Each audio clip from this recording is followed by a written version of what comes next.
En 1997, Art Bell, présentateur de Coast to Coast AM, une émission de radio populaire qui discutait d'événements étranges et de phénomènes inexplicables, a reçu un fax d'un homme nommé Mel Waters.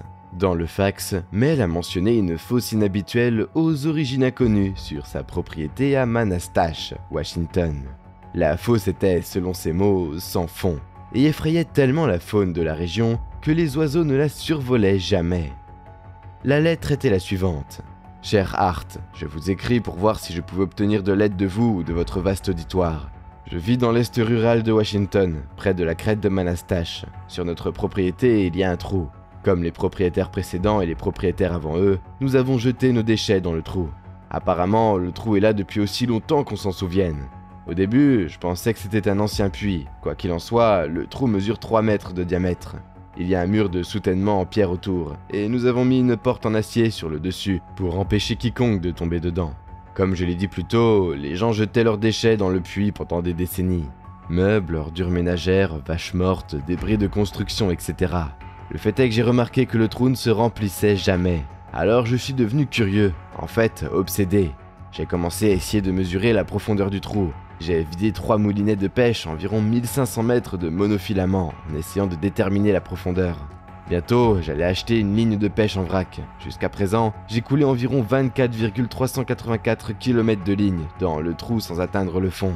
Ma femme travaille dans une université locale avec un département de géologie. Nous espérons obtenir une aide scientifique professionnelle pour déterminer la profondeur du trou. Pour autant que je sache, il n'y a rien d'autre de particulièrement étrange à ce sujet, à l'exception de 2 autres choses.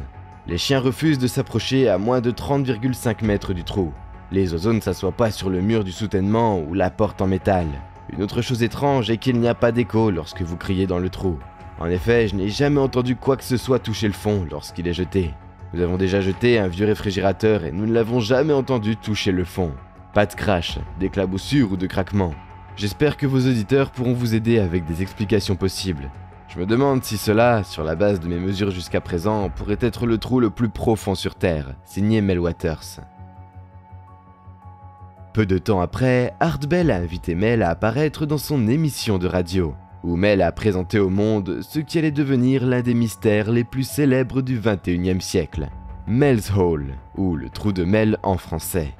Dans l'interview téléphonique de Mel depuis Ellensburg, Washington, à environ 129 km de sa propriété, il a dit à Bell qu'il avait acheté la propriété Manastash quelques années plus tôt et que le trou avait toujours été là. Mel a dit que tout le monde dans la région, y compris les voisins, connaissait assez bien le trou et y jetait régulièrement des ordures. Les gens y laissaient tomber de la machinerie lourde cassée, des déchets, des pierres et, dans un cas, un chien mort. Mel a raconté l'histoire d'un voisin qui avait perdu l'un de ses chiens. Au lieu d'enterrer l'animal, le voisin de Mel a décidé d'utiliser le trou pratique comme tombe pour son chien, et il l'a rapidement jeté. Le voisin de Mel a déclaré que le chien, bien qu'indemne, n'a jamais répondu à son appel ou à ses sifflets, et s'est mis à courir comme s'il était en chasse. Il était sûr que c'était son chien en reconnaissant le collier. Il était évident que le trou de Mel était plus qu'un simple trou. C'était une fosse ronde ressemblant à un puits d'un peu plus de 2,7 mètres de diamètre, avec un mur de soutènement en pierre sur les côtés et s'étendant environ sur quelques mètres avant de tomber dans la terre. L'intérieur était d'un noir absolu et la profondeur insondable. En fait, Mel a essayé de mesurer la profondeur. Après avoir laissé tomber des outils lourds dans le trou et n'ayant pas entendu d'éclaboussures ou de bruit sourd, Mel est devenu très curieux. Il a décidé de faire un test. Mel a pensé que la fosse pourrait être remplie de boue ou de mastic, d'où le manque de son ou d'écho. Alors, il a attaché quelques bonbons Lifesavers au bout d'une ligne de pêche et l'a abaissé dans le trou. Si les bonbons se dissolvaient, il y avait de l'eau à la fin. La ligne de Mel s'est terminée après 457,2 mètres et il a tiré la ligne de pêche. Le bonbon était entier. Ensuite, Mel a acheté plusieurs bobines de fil de pêche et y a attaché un point en plomb. Lentement, il descendit le câble dans le trou, bobine après bobine dans le trou, mais rien ne s'est passé. Le trou n'arrêtait pas de manger la ligne. Au bout d'un moment, Mel s'arrêta.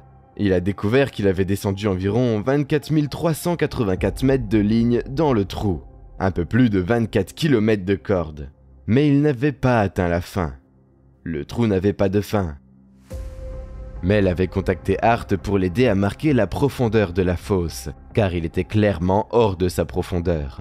Hart a suggéré qu'il fasse descendre un volontaire dans le trou avec des poulies, mais Mel était sceptique quant à cette idée. Il a expliqué que les événements mystérieux près de la fosse pourraient nuire à n'importe quel volontaire. Il pourrait aussi y avoir des gaz toxiques, et la pression de la terre environnante pourrait écraser quiconque entrerait. Mel a refusé même si un appelant s'est porté volontaire. Il ne voulait pas être responsable de ce qui arriverait à quiconque oserait entrer dans l'abîme. Bizarrement, Mel a admis qu'il sauterait dans la fosse s'il était diagnostiqué avec une maladie potentiellement mortelle. Il croit que la fosse avait des pouvoirs inconnus qui pourraient probablement le rajeunir. L'appel s'est poursuivi dans la nuit, des personnes appelant pour expliquer cet étrange événement. Mel's Hall était le sujet de la soirée, et il resterait un sujet d'un océan à l'autre pour les années à venir.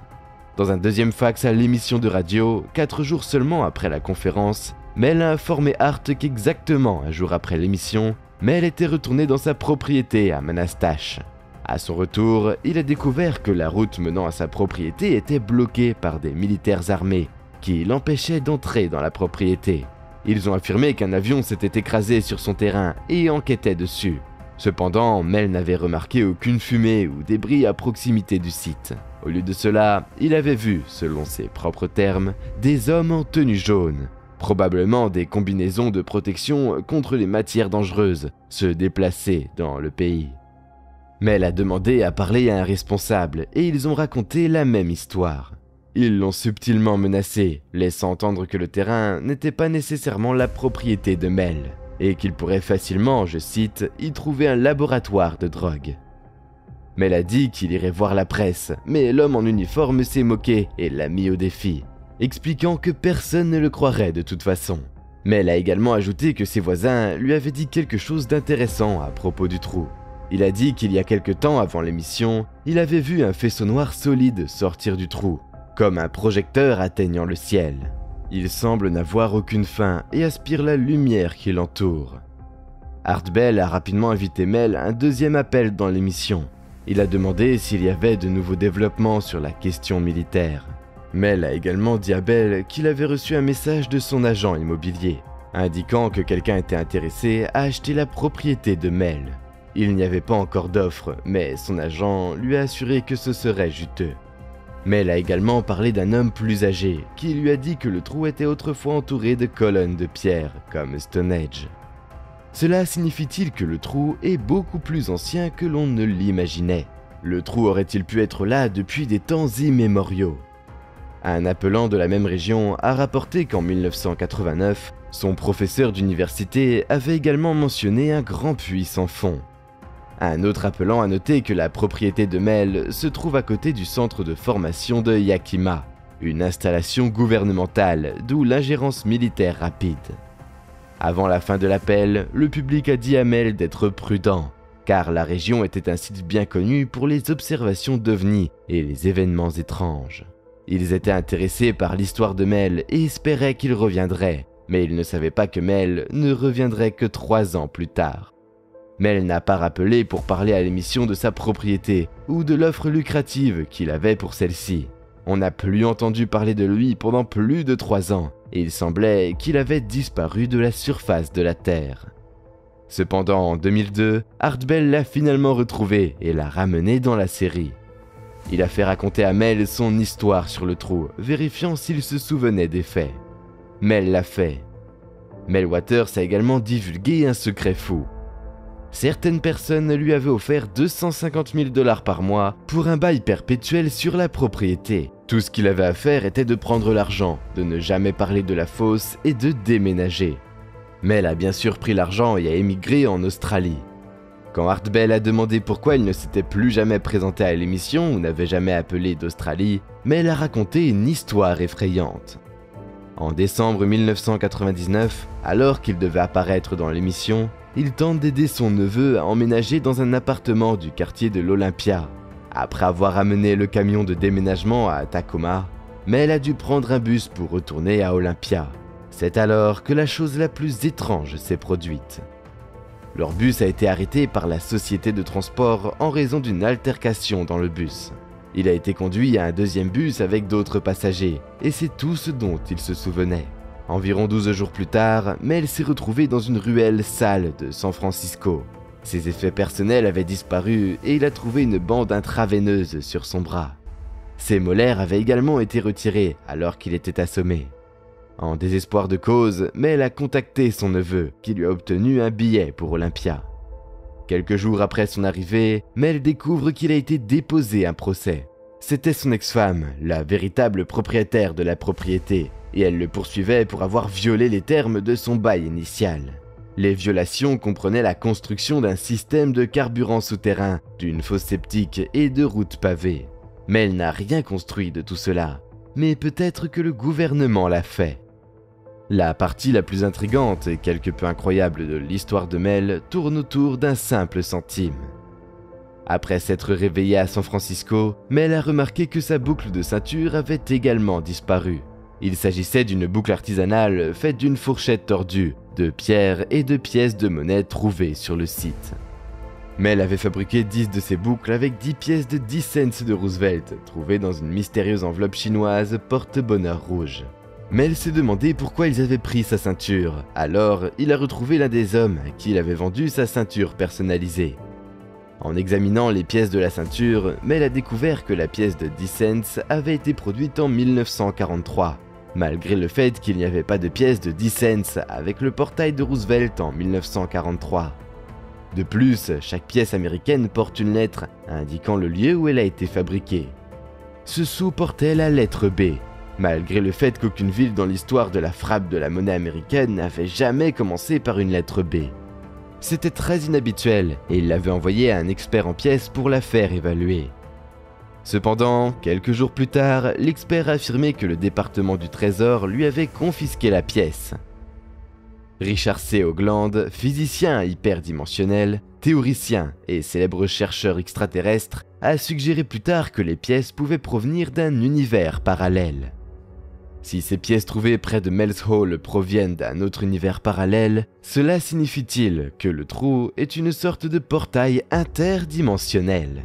Et si oui, y a-t-il d'autres trous sans fond autour de la planète qui fonctionnent de la même manière? Avec la renommée que Mel's Hall a reçue, un groupe d'Amérindiens du Nevada a entendu Mel au programme et l'a invité par email à leur réservation pour discuter d'une étrange fosse datant des années 1800, jusqu'à une vieille ville de colons basques dans la région. Les Basques sont un petit groupe ethnique majoritairement isolé d'une petite région d'Europe. Ils élevaient des moutons au Nevada et considéraient le trou comme une terre sacrée. Cet ensemble mesurait 2,7 mètres de large, tout comme Mel's Hall, sauf que celui-ci était entouré d'un collier en métal avec des encoches sur le dessus. Le métal était chaud au toucher et ne faisait aucun bruit lorsqu'on le frappait. Les animaux avaient aussi peur de ce trou, c'est du moins ce que disaient les Amérindiens. Mel et les villageois ont décidé d'essayer plusieurs tests sur le puits. Comme Mel's Hall, ce trou semblait également sans fond. Ils se demandaient ce qui arriverait si un être vivant descendait dans les profondeurs du trou. Ensuite, ils ont décidé de tester cela en faisant descendre un mouton dans la fosse. Le mouton est devenu fou avant même d'être descendu. Il a donné des coups de pied et s'est battu contre les mains en descendant dans le trou. Finalement, les villageois ont assommé le mouton et l'ont laissé tomber dans le trou. À mi-chemin, le mouton s'est réveillé et a poussé un cri terrifiant. Cela a continué pendant un moment, puis ça s'est arrêté. Les villageois ont rapidement récupéré le mouton, mais Mel a vu qu'il était mort. La cause du décès était inconnue. Au fil des ans, plusieurs théories ont été avancées pour expliquer les mystères de Mel's Hall. La première explication était les grottes volcaniques. Des grottes de différents types et tailles peuvent se produire là où des roches volcaniques sont exposées. Ils sont créés par l'écoulement de lave près de la surface du sol et sont facilement détruits par l'érosion. La forme la plus longue et la plus complexe des grottes volcaniques sont les tubes de lave. Ils sont formés à partir des cours de rivières de lave qui coulaient autrefois vers le bas d'un évent ou d'une fissure volcanique. Les tubes de lave se forment mieux dans la lave très fluide, en particulier la roche basaltique. L'État de Washington repose sur un point chaud volcanique très actif, et il se pourrait que Mel's Hall soit un tube de lave très résistant formé il y a des milliers d'années. Mais cela n'explique pas tous les autres événements étranges dans le trou. La deuxième théorie est liée à la théorie de la Terre creuse, dont nous avons un documentaire complet de 40 minutes, dans lequel nous présentons de nombreux indices scientifiques qui soutiennent cette théorie. C'est l'idée que la Terre est creuse sous une assez petite couche de roche. Concernant Mel's Hole, l'idée est que la ligne de pêche et les objets jetés ne semblent jamais toucher le fond, car le trou mènerait à l'intérieur vide de la planète. La théorie suivante était que tout cela était une sorte de projet gouvernemental secret. Le fait que la fosse soit située près du centre de formation de Yakima a également rendu cette histoire plausible. Cependant, comment se fait-il que le gouvernement ait permis aux gens de découvrir et d'utiliser le trou comme une unité d'élimination des ordures pendant tant d'années? Le 20 septembre 2002, Mel Waters est apparu à nouveau sur Coast to Coast AM pour la dernière fois. Il a raconté à Art Bell l'histoire la plus choquante de toutes. Il a dit que les Amérindiens près du deuxième trou communiquaient avec une sorte de créature interdimensionnelle qui utilisait le trou pour communiquer. Il a affirmé que la créature se décrivait comme capable de voyager à travers les mondes, et il a lancé un terrible avertissement à l'humanité. La créature a mis en garde contre l'utilisation d'armes utilisant la puissance de deux trous, et que si nous exploitons cette puissance à des fins militaires, nous nous détruirions. Il disait que d'autres êtres sur d'autres planètes attendaient notre destruction pour pouvoir entrer et réinstaller notre planète. Après cette émission des plus étranges et choquantes, on n'a plus jamais entendu parler de Mel Waters. Il n'a pas vendu de livres ni branché grand-chose, il a juste disparu. Le véritable emplacement de Mel's Hole est également resté un mystère. Mais qu'était exactement Mel's Hole? Était-ce un projet militaire top secret ou une sorte de portail de voyage dans le temps? Ou était-ce un portail vers une dimension alternative comme les trous de verre de la physique quantique? Ce sont des questions auxquelles on ne répondra peut-être jamais à notre époque, pas lorsque tous les enregistrements de Mel Waters et du trou auront peut-être été effacés de l'histoire. L'incapacité de Mel à donner des preuves photographiques concrètes contribue également au mystère autour de ce phénomène et laisse beaucoup de gens penser que tout cela n'est qu'un canular. Dites-nous ce que vous pensez de Mel's Hole dans les commentaires ci-dessous. Ce sujet vidéo a été suggéré par nos abonnés dans la section des commentaires, alors n'hésitez pas à suggérer le prochain sujet que vous souhaitez voir sur notre chaîne. Encore une fois, merci d'avoir regardé. N'oubliez pas de la liker et de vous abonner à notre chaîne en appuyant sur le bouton de notification afin d'être averti lorsque nous publierons notre prochaine vidéo.